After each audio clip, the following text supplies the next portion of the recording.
The book of Exodus, the 16th chapter.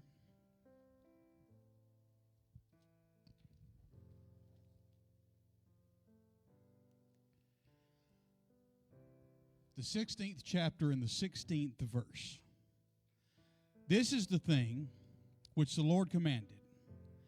Gather of it, talking about the manna, every man according to his eating, an omer, which is 2 quarts, for every man, according to the number of your persons. 1 omer for every individual in your tent. Take ye every man for them that are in his tents, and the children of Israel did so and gathered, some more and some less, because it's typical of us.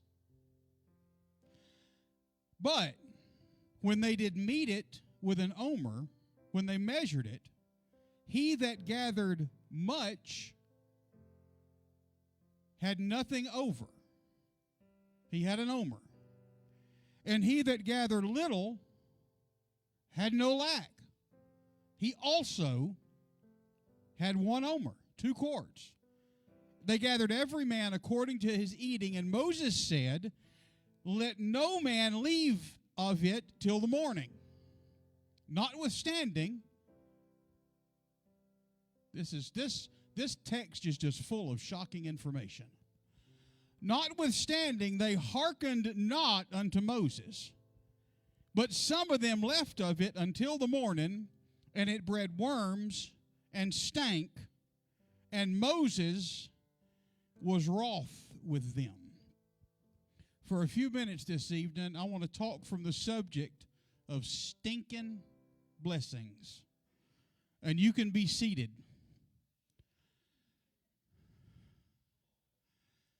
The people of Israel have been doing what we are best at as people of God. There are a lot of things that we're good at as people of God. We're good at worship. We're good at praise. We're good at singing. We're good at coming to church. We're good at doing all this stuff. But a thing that we are experts at is complaining.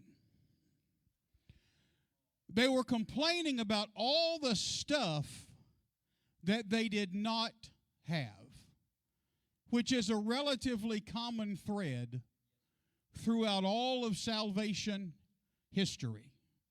We're just going to complain about the situation that we're in. When they were in Egypt, they complained that they were in Egypt. They wanted freedom. When they were given freedom, they complained about the way in which the freedom came.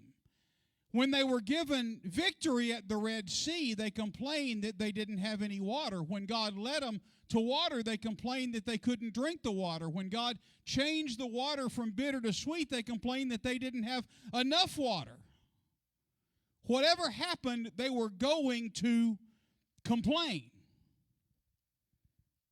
Now, I just want to say, I am happy that we are not like that.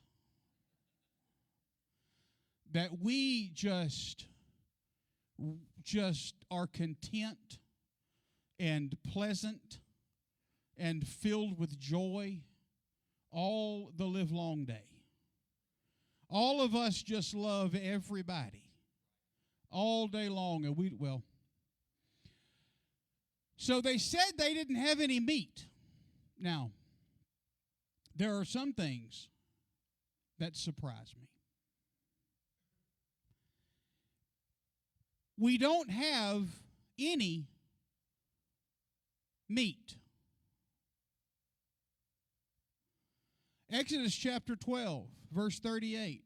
As they're coming out of Egypt, it says, a mixed multitude also went up with them, and very much livestock, both flocks and herds. I'm not a farmer, and I'm not a rancher, but I have eaten before.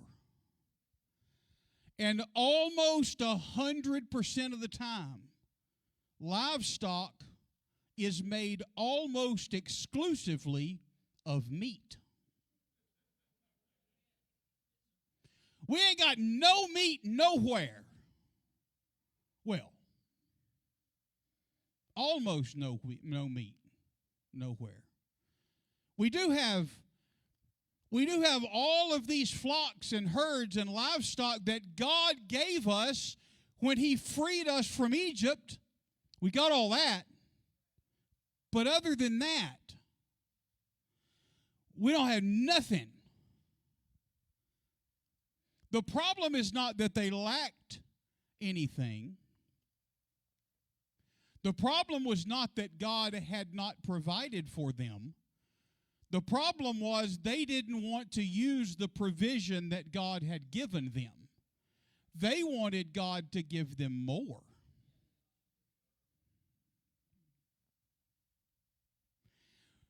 They wanted to make sure that they didn't actually have to make a sacrifice.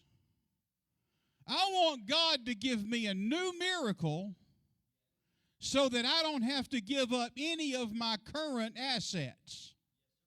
I want God to bless me with more so that I don't have to spend what I have. God, use me, just don't make me uncomfortable. Meanwhile, Jesus was in Bethany at the home of Simon, a man who had previously had leprosy. And while he was eating, a woman came in with a beautiful alabaster jar full of expensive perfume and poured it over his head. The disciples were indignant when they saw this. What a waste! It could have been sold for a high price and the money given to the poor. Is there anything that strikes you as ironic about this particular passage of Scripture? They was in the middle of a feast. They got 25 people hanging out around the table, stuffing their faces, worried because somebody else didn't spend their praise the right way. If you were concerned about the poor, Matthew, you would have put down your plate and brought it out and fed somebody. We want God to stand and fill in the gap, and God has already given us the ability to do what He has promised us that we could do. God has already given us the strength. God has already given us the provision.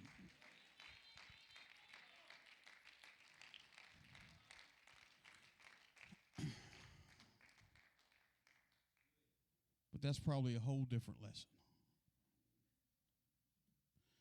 God says, I want you to go out and I want you to gather 2 quarts of the bread that is going to be on the ground. And there are some of them that when the rope was dropped, when they said go, it was like the kids at the Easter egg hunt. It was like when they was doing the land rush in Oklahoma. They said go, and here they went. I mean, they was getting it. Every piece of bread they could find, they was stuffing it in every pocket they owned. They were going to get I know he said 2 quarts, but I'm getting everything that I can get. Because you never know.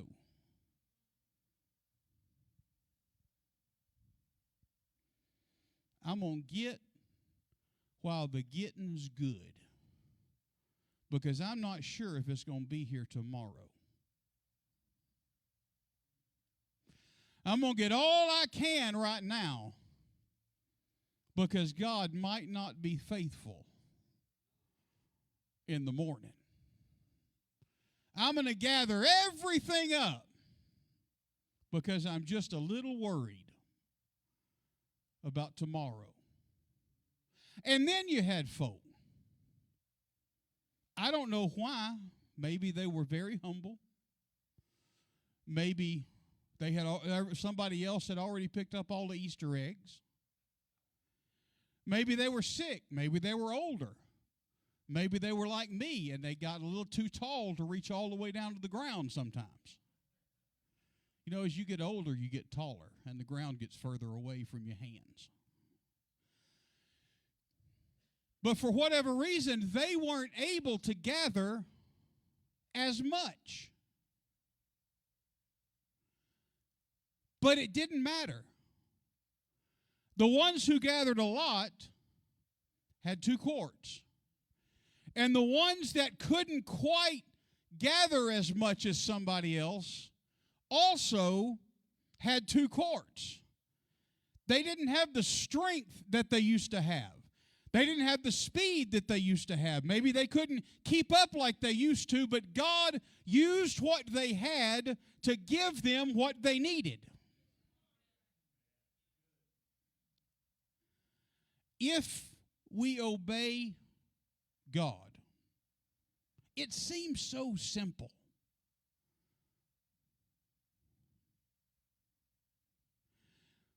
It seems so silly to say that if you just do what God tells you to do, then God will make up the difference. If you just do what He says to do.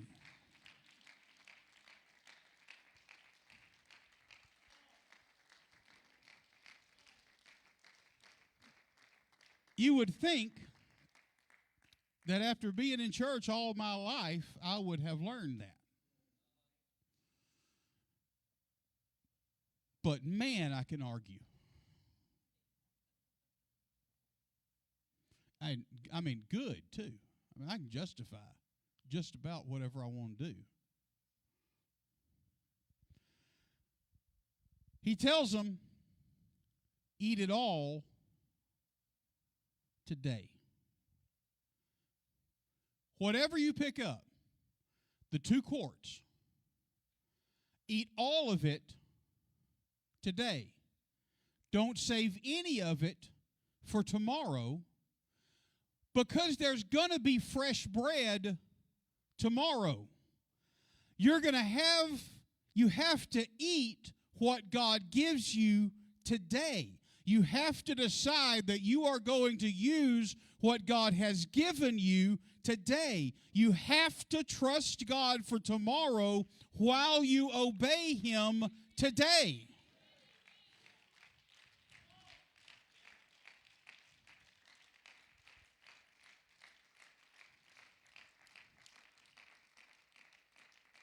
God will give you daily bread.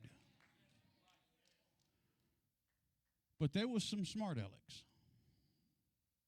There's always some smart alecks. And they said, you know what? Maybe I'm just not hungry. Maybe they had decided to go on a low-carb diet. Maybe they just wanted to save a little bit, but for whatever reason, they just didn't eat it all.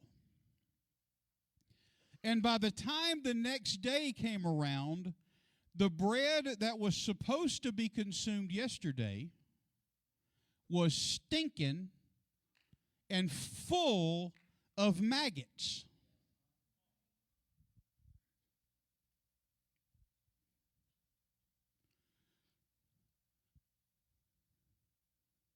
This is about to be fun. Ooh. Y'all are going to be so excited. You cannot hold on to yesterday's bread and yesterday's promises. God promises us bread for today. He promises us sustenance for today. And while when we try to reach back into yesterday and force that to sustain us today, the things that were intended to bless us can turn into things that hurt us. It can turn into things that are stinking. It can turn into bitterness. It can turn into mistrust. It can turn into doubt. It can turn into something that you don't have the ability to deal with. Listen, this is not about remembering. Remember the former things, right? Remember what God has done for you. Remember where God brought you from.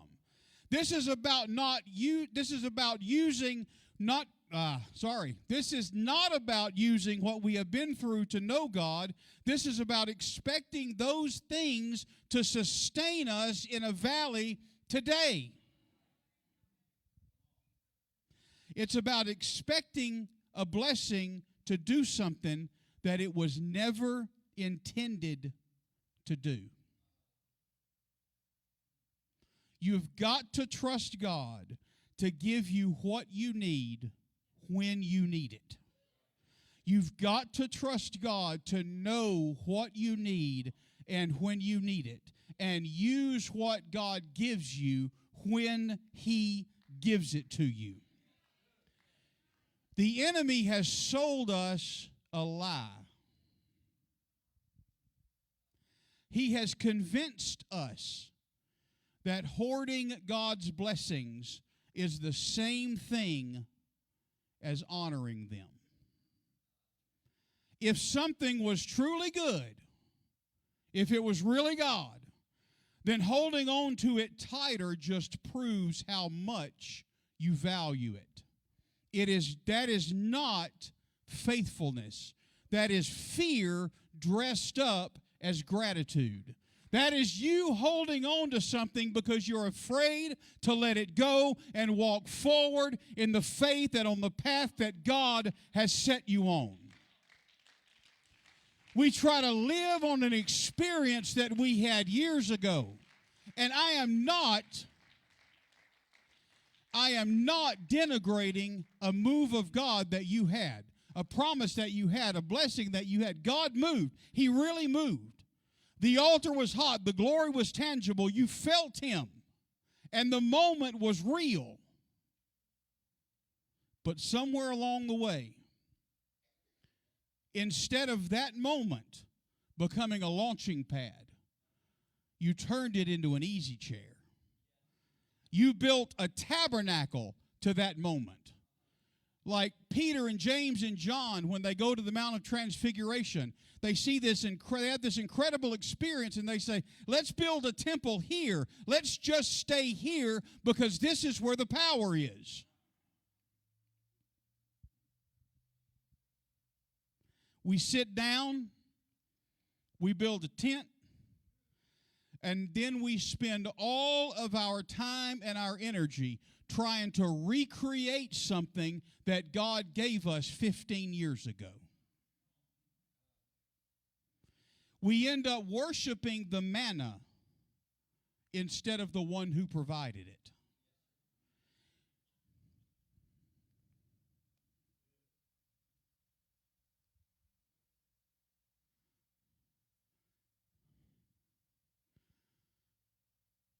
Praise the Lord.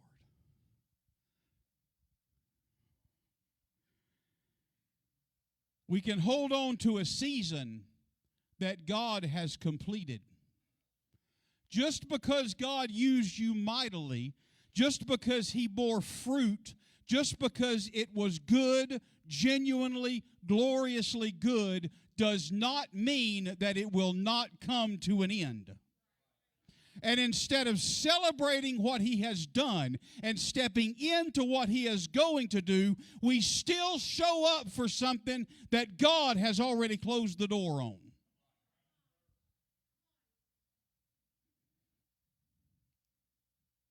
We're still trying to fight a battle that God already won.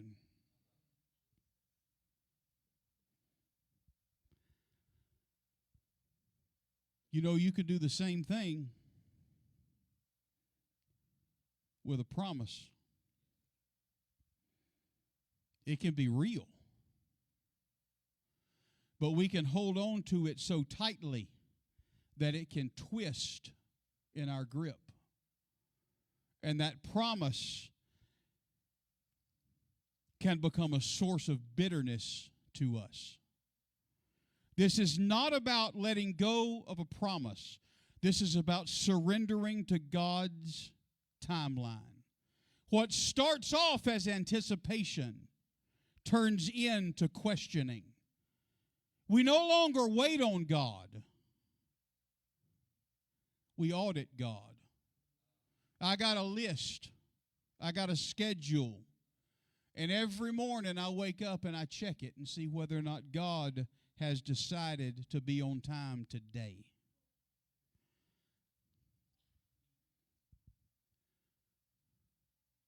You used to be filled with wonder and awe in the presence of God.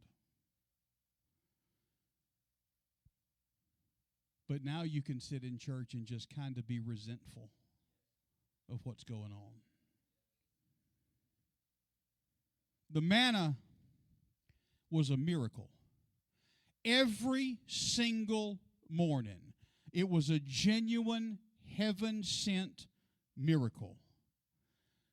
But when they tried to store it, when they tried to make a permanent dwelling out of a temporary provision, it turned on them.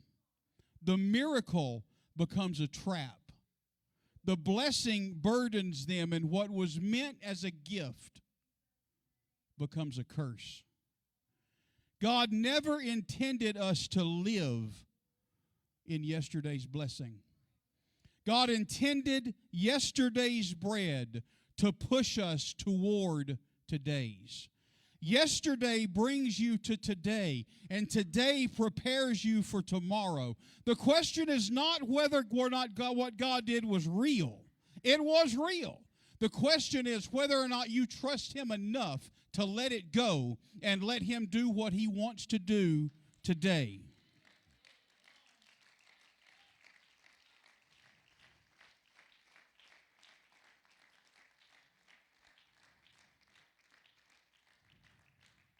The people who ate their bread, the people that trusted God, the people who ate every bit of it, who refused to let yesterday's miracle become today's monument, you know what happened when they opened the door of the tent the next morning? There was more bread. Fresh bread, right there, waiting on the ground, new, sufficient. God didn't make them beg for it. He didn't make them prove that they were ready. He didn't say, well, let's just see how you did yesterday before I decide before I decide about today. God provided because that is the nature of God. God will provide if we will trust. The provision for the next season is already being prepared.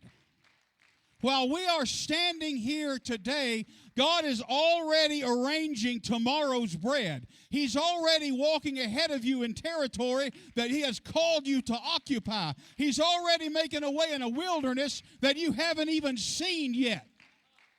You have not seen your best days. I don't care how old you are or how good it was. You have not seen your best day because God is always calling us forward into something more. The greatest chapter is not behind us, it is ahead of us. God is beckoning us right here, right now. Step out of the tent of yesterday. Walk forward to the fresh thing that He is doing in the earth. Walk and take what God has for you.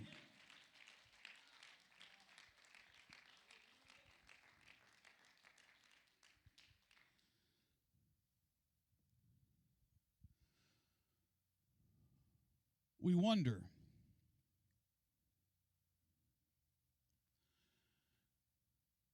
the weight of a season that has ended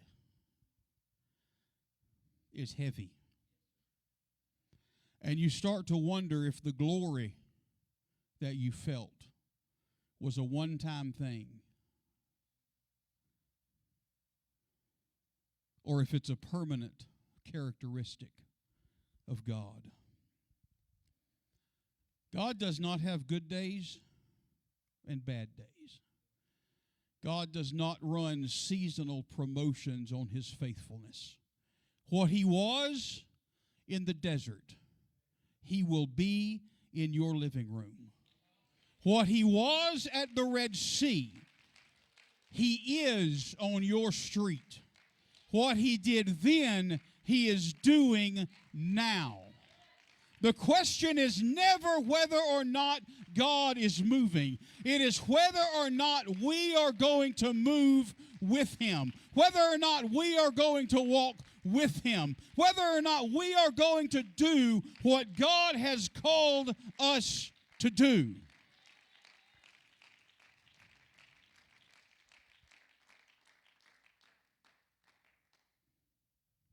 Could you stand with me?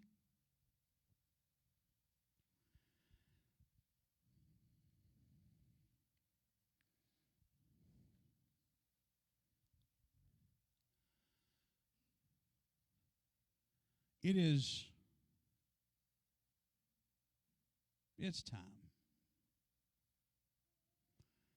to make a decision. Not have a good feeling.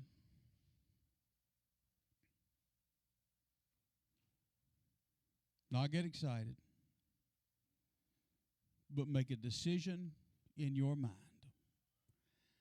I'm going to take my eyes off of yesterday's manna, and I'm going to fix them to where tomorrow's provision is already falling. A decision to let the testimony of what He did fuel your faith in what He is about to do. Get up, step out, and go forward. Because the bread is already on the ground. New mercy, sufficient grace. It's there, waiting on us to gather it.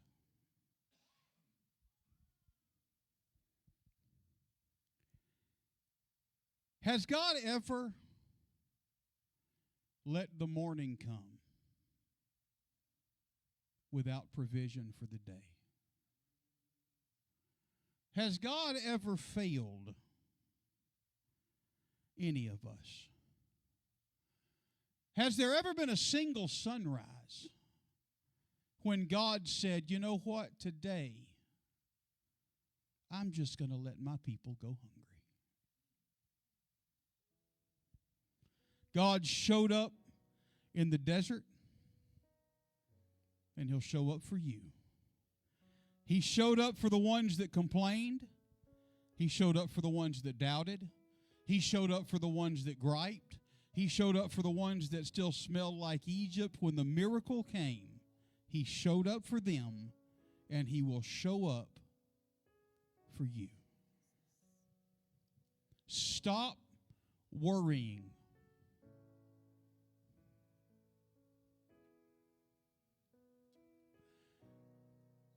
Stop worrying about whether or not God will provide. God will provide. God will do what He said He would do.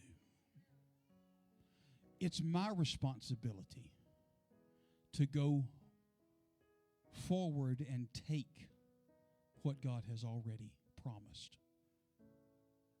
to us.